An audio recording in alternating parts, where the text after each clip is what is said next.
Hello, everybody! This is the Old Bay 2 Common Actor with my episode review of episode 10 of Brynhildr in the Darkness. Now, this episode was more fun than the past episodes for a while. The other ones I'm like, not much to talk about, not much going on here, not much interesting. This one, finally, I got something to talk about. I had some fun. It was more enjoyable this episode than the last 3-4 episodes have been. So I'm happy to report on that. Now, let's get into this. This episode kicks off with Nanami, which is the witch that they basically got to want to be their friend. And they have Ryota's, so they're back at the observatory, and they have Ryota's, basically Ryota's uncle, who Ryota doesn't really like, and they're trying to figure out how to get the harness off her neck, the kind of thing, the remote for the harness off her neck, and she's basically, Nanami saying, I've always wanted friends. The fact that you guys are my friends is wonderful. I can be happy if I die now, because then I won't truly be dead, because people will remember me. And in the process of trying to figure out how to get it off, unfortunately the remote is triggered, the harness is released, and she falls down and melts into a pile of goo. Now, I was a little sad about this, because I kind of wanted a 5th female character in. Nanami seemed to fit the bill. She seemed fun. She seemed interesting. She seemed like a great extra character.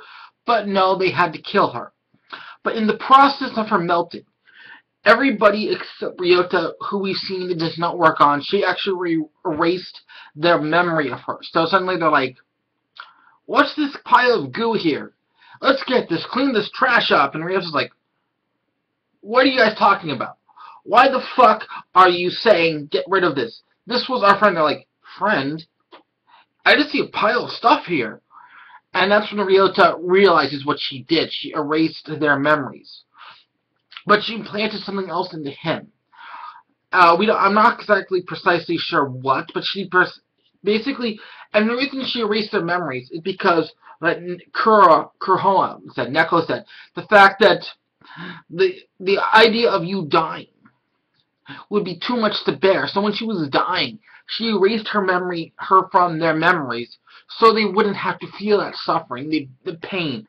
She wanted to have them forget about her and not feel the pain, then be remembered and have them feel the pain.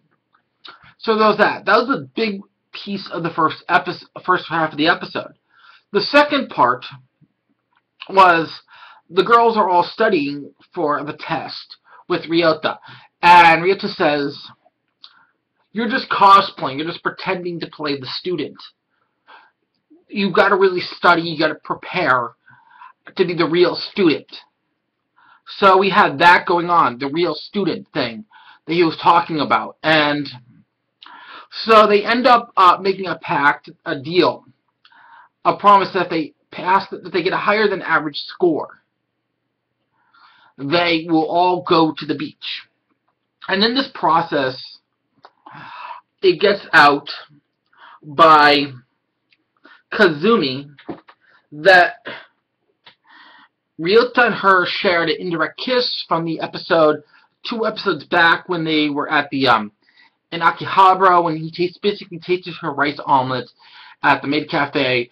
And Neko does not like this. She really claims she's not upset about it, but even the fact that Ryota shared an indirect kiss with Kazumi really bothers her. So we're getting it's strengthening my feeling that Neko has feelings for Ryota, even if she doesn't recognize it at this moment.